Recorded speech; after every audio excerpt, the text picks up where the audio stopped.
Economics hub. तो स्वागत है आपका हमारे एक नई वीडियो में। आज हम सीखेंगे कि माइक्रो और मैक्रो में डिफरेंस क्या होता है।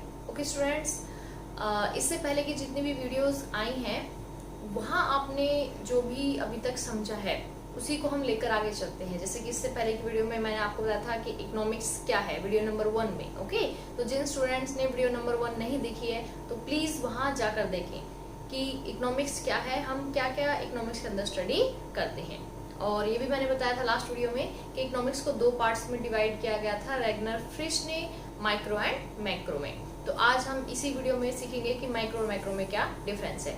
तो प्लीज वीडियो को अंत तक देखें ताकि आपको ये टॉपिक जो है, कंसेप्ट जो है वो क्लियर अंडरस्टैंड हो जाए। तो हम अपना टॉपिक स्टार्ट करते हैं कि माइक्रो और मैक्रो में डिफरेंस क्या है। ठीक है, तो बेसिकली जो माइक्रो और मैक्रो दोनों ही वर्ड्स हैं ये ग्रीक लैंग्वेज से अडॉप्ट किए गए हैं। ओके, इसको इंग्लिश में कन्वर्ट किया गया है। ग्रीक लैंग्वेज में इसकी स्पेलिंग होती है MIKROS। इसका अर्थ होता है वेस्टी। ओके, इसका अर्थ क्या होता है? वेस्टी। वेस्टी मीन्स होता है स्मॉल। तो माइक्रो का मतलब क्या होता है? इसका मतलब होता है स्मॉल। ठीक है, मैक्रो MAKROS मैक्रो जी ग्रीक लैंग्वेज में है। इसको इंग्लिश में कन्वर्ट करके MACRO लिखा जाता है और इसका मतलब होता है समष्टि। अब समष्टि का मतलब क्या होता है? इसका मतलब होता है लार्ज। इट मीन्स माइक्रो में हम स्मॉल जो थिंग्स हैं उनका अध्ययन करते हैं, स्मॉल टॉपिक्स का अध्ययन करते हैं, और मैक्रो में हम लार्ज कंसेप्ट का अध्ययन करते हैं, बड़ी चीजों का हम अध्ययन करते हैं। तो स्टेप बाय स्टेप हम चलते हैं। सबसे पहले हम माइक्रो में देखेंगे कि माइक्रो में हम किस चीज का अध्ययन करते हैं। ठीक है, माइक्रो इकोनॉमिक्स की जो डेफिनेशन है बहुत ही आसान है। Micro economics is the study of particular firms की जो भी विशेष फर्म्स होती हैं। विशेष फर्म मतलब किसी एक फर्म को हम लेकर चलते हैं, हम सभी फर्मों को लेकर नहीं चलते हैं। Particular firm, particular house hold, individual price, यानी कि कोई भी विशेष फर्म होती है वो, कोई भी विशेष व्यक्ति जो होता है उसकी डिमांड क्या है वो, उसको हम लेकर चलते हैं। इंडिविजुअल प्राइस किसी वस्तु की कीमत, यानी कि केवल एक ही वस्तु की कीमत को हम इसमें लेकर चलते हैं, उसका अध्ययन हम करते हैं।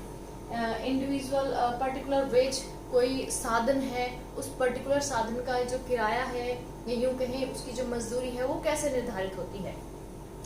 पर्टिकुलर इनकम जो है, कोई भी उत्पादक जो है उसको इनकम कैसे प्राप्त होती है किसी वस्तु को बेचने से। इंडस्ट्री, कोई भी पर्टिकुलर एक इंडस्ट्री, हम सभी इंडस्ट्रीज को नहीं लेके चलते, कोई भी पर्टिकुलर एक इंडस्ट्री है उसका प्राइस डिटर्मिनेशन कैसे होता है, वो इक्विलिब्रियम पर कैसे आती है।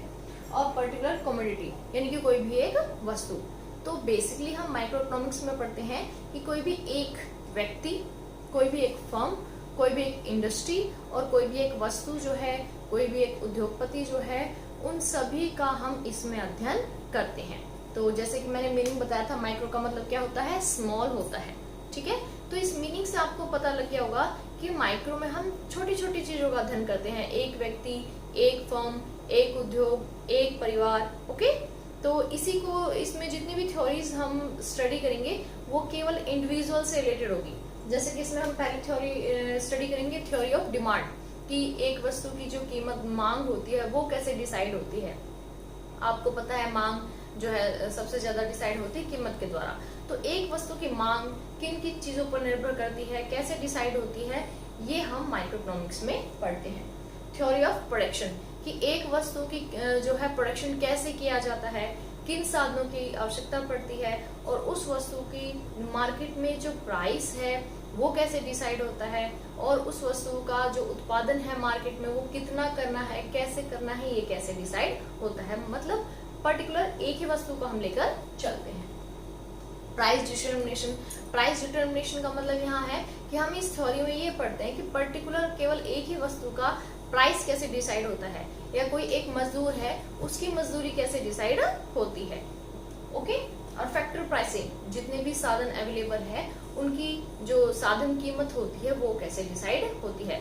तो ये सारी theories, theory of demand, theory of production, theory of price determination and theory of factor pricing, ये सारी थ्योरीज हम पढ़ते हैं माइक्रो में। तो आपको पता लग गया होगा कि माइक्रो में हम केवल एक ही चीज का अध्ययन करते हैं, चाहे वो एक व्यक्ति हो, चाहे एक फर्म हो, चाहे वो एक उद्योग हो।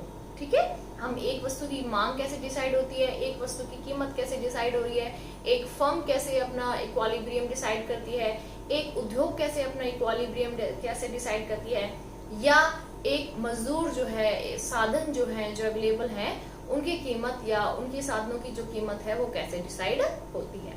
Clear student? अब हम चलेंगे आगे कि मैक्रो इकोनॉमिक्स होता क्या है। जैसे कि मैंने अभी बताया था कि दोनों ही ग्रीक वर्ड होते हैं, इनको इंग्लिश में कन्वर्ट किया गया है। मैक्रो का मीनिंग मैंने आपको बताया था लार्ज, कि यहाँ पर हम सभी चीजों का अध्ययन जो है लार्ज लेवल पे करते हैं। लार्ज कुछ भी हो सकता है, लार्ज नेशनल लेवल भी हो सकता है और इंटरनेशनल लेवल भी हो सकता है। यानी जब हम किसी चीज का अध्ययन कर रहे हैं तो वो ब्रॉड लेवल पे अध्ययन किया जाता है, स्मॉल लेवल पे अध्ययन नहीं किया जाता। इसको हम अभी आपको समझाएंगे। देखिए, पॉज कर दिया। सो फ्रेंड्स, जैसे कि मैंने बताया कि हम माइक्रो इकोनॉमिक्स में सीखेंगे कि माइक्रो इकोनॉमिक्स में क्या क्या टॉपिक्स जो हैं हम उनका अध्ययन करते हैं। ठीक है, तो माइक्रो इकोनॉमिक्स में हम करते हैं, जैसे मैंने बताया कि इसमें लार्ज लेवल पे हम अध्ययन करते हैं। तो हम क्या क्या टॉपिक डिस्कस करते हैं इसमें? नेशनल इनकम, राष्ट्रीय आय। तो पूरे राष्ट्र में, पूरे देश में जितने भी लोग रहते हैं उनकी टोटल इनकम क्या है, इसका हम इसमें अध्ययन करते हैं। अनएम्प्लॉयमेंट, पूरे देश में कितने लोग बेरोजगार हैं, बेरोजगारी का लेवल क्या है, कितने लोग रोजगार पे लगे हुए हैं, यानी कि पूरे देश में इसको हम काउंट करते हैं। ट्रेड साइकिल, व्यापार चक्र। आपको पता है व्यापार चक्र जो है व्यापार के लिए बहुत फायदेमंद होते हैं। मंदी आती है, तेजी आती है, इसी से प्रभावित होकर जो निवेशक हैं वो निवेश करते हैं। तो जब वो निवेश करते हैं तो पूरे देश को फायदा होता है। तो जो ट्रेड साइकिल है इसका अध्ययन हम जब हम करते हैं तो पूरे देश को ही हम इस देश को इसमें लेकर चलते हैं। नेक्स्ट है इकोनॉमिक डेवलपमेंट। इकोनॉमिक डेवलपमेंट की बात होती है, विकास की बात होती है, आर्थिक विकास की। तो यहाँ पर हम केवल एक व्यक्ति के विकास को लेकर नहीं चलते हैं, हम पूरे देश में जितने भी लोग रह रहे हैं उन सभी का लिविंग स्टैंडर्ड कैसा है, उनका खान पान कैसा है, उनका रहन सहन कैसा है, इकोनॉमिक डेवलपमेंट कैसी है देश में, लोगों को शिक्षा, स्वास्थ्य सुविधाएं सभी मिल रही हैं या नहीं मिल रही, इन सभी टॉपिक्स को हम लेकर चलते हैं। फिर आता है इंटरनेशनल ट्रेड। यहाँ पर जैसे कि मैंने बताया मैक्रो इकोनॉमिक्स में हम पूरे देश को लेकर चलते हैं। तो एक देश के अंदर दूसरे देशों से वस्तुएं आती भी हैं, हमारे देश से वस्तु बाहर जाती भी हैं, जिसको हम एक्सपोर्ट इम्पोर्ट भी कहते हैं। तो यहाँ पर हम मैक्रो इकोनॉमिक्स में एक्सपोर्ट और इम्पोर्ट कैसे होता है, क्या पॉलिसीज हैं एक्सपोर्ट इम्पोर्ट जब किया जाता है, कौन सी पॉलिसीज का हमें ध्यान रखना पड़ता है, एक्सपोर्ट इम्पोर्ट करते समय एक्सचेंज रेट क्या डिसाइड होती है। एक्सचेंज रेट मतलब विनिमय दर होती है। विनिमय दर आप जानते हो, जब हम देश की जो मुद्रा है उसको दूसरे देश के मुद्रा के बदले में कितना हम चेंज कर सकते हैं। ठीक है, ये काफी बड़ा टॉपिक है, इसको हम नेक्स्ट वीडियो में बताएंगे आपको।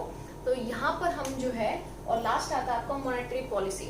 मॉनेटरी पॉलिसी यानी कि जो हमारे देश में मुद्रा है उस पूरी मुद्रा को, पूरे देश में जितने भी मुद्रा की मात्रा है उस मुद्रा की मात्रा को आरबीआई कैसे कंट्रोल करता है, कैसे उस मुद्रा की मात्रा को बढ़ा सकता है, कैसे उस मुद्रा की मात्रा को कम कर सकता है। ओके, तो ये सारे जो टॉपिक्स हैं ये हम किस में अध्ययन करते हैं? मैक्रो इकोनॉमिक्स में।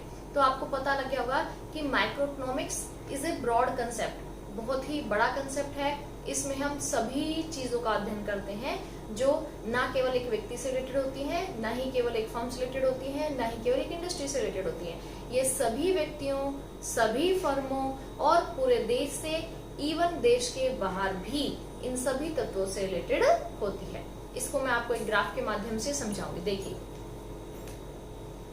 स्टार्ट। सो फ्रेंड्स, मैं आपको बताई थी कि मैक्रो इकोनॉमिक्स में हम क्या क्या पढ़ते हैं। ठीक है, फिर भी आपको अगर कोई कंफ्यूजन है तो ये ग्राफ देखिए, इस ग्राफ से आपको क्लियरली अंडरस्टैंड हो जाएगा कि मैक्रो इकोनॉमिक्स में हम किन किन चीजों का अध्ययन करते हैं। ओके, तो देखिए मैक्रो इकोनॉमिक्स में आपको बताया था मैंने लार्ज लेवल पे हम अध्ययन करते हैं। तो सबसे पहले हम लार्ज जो लेवल होता है वो गवर्नमेंट से स्टार्ट होता है, क्योंकि किसी भी आम आदमी की इतनी वो नहीं है कि जो है गवर्नमेंट का जो एक्सपेंडिचर होता है, गवर्नमेंट की जो सेविंग होती है उसके बराबर हम कर सकें।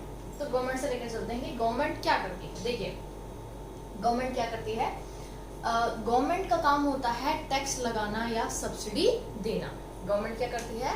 या तो टैक्स लगाती है या सब्सिडी देती है, दोनों ही काम करती है। तो गवर्नमेंट किस पे टैक्स लगाती है, किसको सब्सिडी देती है?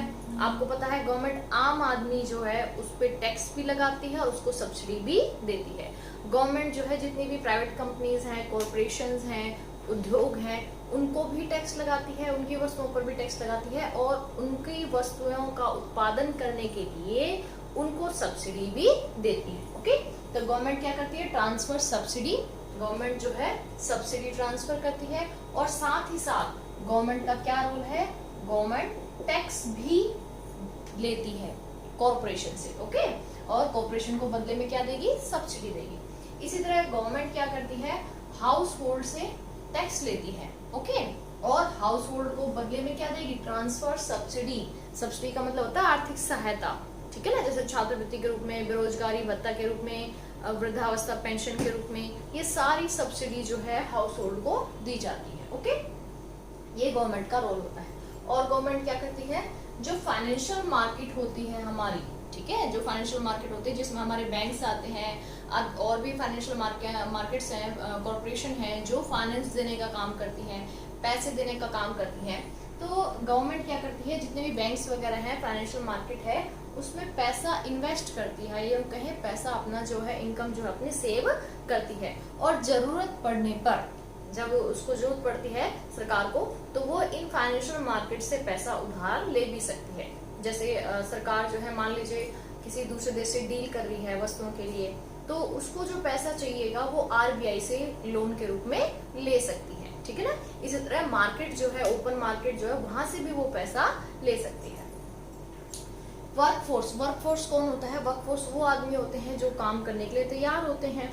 तो कॉर्पोरेशन क्या करती है? कॉर्पोरेशन मतलब निगम जो है, व्यापारी हैं, जो कंपनियां हैं, उनको वर्कफोर्स जितनी डिमांड करती है, कॉर्पोरेशन जितनी डिमांड करती है हाउस होल्ड द्वारा, वो वर्कफोर्स कॉर्पोरेशन को प्रोवाइड किया जाता है, ठीक है ना।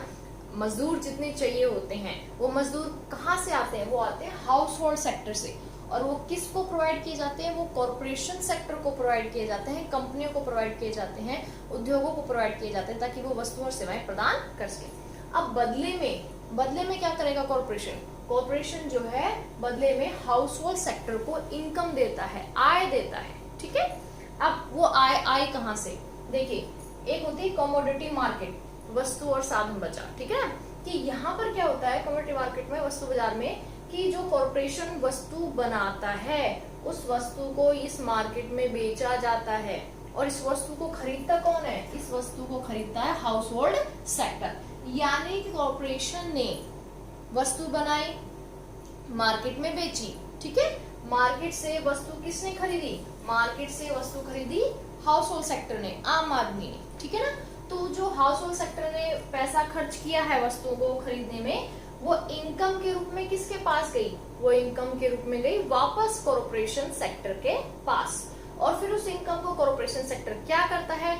उस इनकम को वापस हाउस होल्ड सेक्टर को, वो जो सेवाएं दे रहे हैं, अपनी मजदूरी कर रहे हैं, काम कर रहे हैं, उनके बदले में मजदूरी के रूप में जो है जो हाउस होल्ड सेक्टर को वापस दे दी जाती है, ठीक है। फॉरेन मार्केट का क्या रोल है? फॉरेन मार्केट से हम क्या करते हैं? हम या तो वस्तु इंपोर्ट करते हैं या एक्सपोर्ट करते हैं, ठीक है। हमारे देश से वस्तु बाहर जा रही है, इसको हम क्या बोलते हैं? एक्सपोर्ट, और देश में आ रही तो इंपोर्ट। तो आप समझ गए होंगे कि ये जो सारे कंसेप्ट हैं ये ब्रॉड लेवल पे अध्ययन किए जाते हैं। तो मैक्रो इकोनॉमिक्स में हम यही अध्ययन करते हैं कि गवर्नमेंट का क्या रोल है, गवर्नमेंट के बजट का क्या रोल है, कमोडिटी मार्केट क्या होती है, इसका क्या रोल है, व्यापार चक्र क्या होते हैं, उससे क्या फर्क पड़ता है, फॉरेन मार्केट क्या होती है, फॉरेन एक्सचेंज रेट क्या होते हैं, ठीक है। और गवर्नमेंट क्या करती है, टैक्स का क्या लाभ है, टैक्स सब्सिडी जो है उनसे क्या होता है, हाउस होल्ड सेक्टर जो है उनकी जो सेवाएं हैं वो कैसे निर्धारित होती हैं। तो ये सारी चीजें हम किस में पढ़ते हैं? मैक्रो इकोनॉमिक्स में पढ़ते हैं। तो अगर शॉर्ट में मैं कहूँ difference between micro and macro, कि माइक्रो में हम क्या पढ़ते हैं? माइक्रो में केवल एक व्यक्ति, एक फर्म, एक उद्योग का हम अध्ययन करते हैं। मैक्रो में हम सभी फर्मों के बारे में, सभी व्यक्तियों के बारे में, सभी उद्योगों के बारे में हम अध्ययन करते हैं। ओके, इसमें हम पूरे राष्ट्र के बारे में अध्ययन करते हैं, और राष्ट्र के बाहर भी जो तत्व होते हैं, एलिमेंट्स होते हैं, उनका भी अध्ययन करते हैं। तो आई होप आपको समझ में आ गया होगा कि माइक्रो और मैक्रो में क्या डिफरेंस है। तो आई होप आपको ये टॉपिक क्लियर हो गया होगा, और टॉपिक क्लियर हो गया है तो प्लीज मेरे चैनल को सब्सक्राइब कीजिए, लाइक कीजिए, और please tap the bell icon. Thank you very much.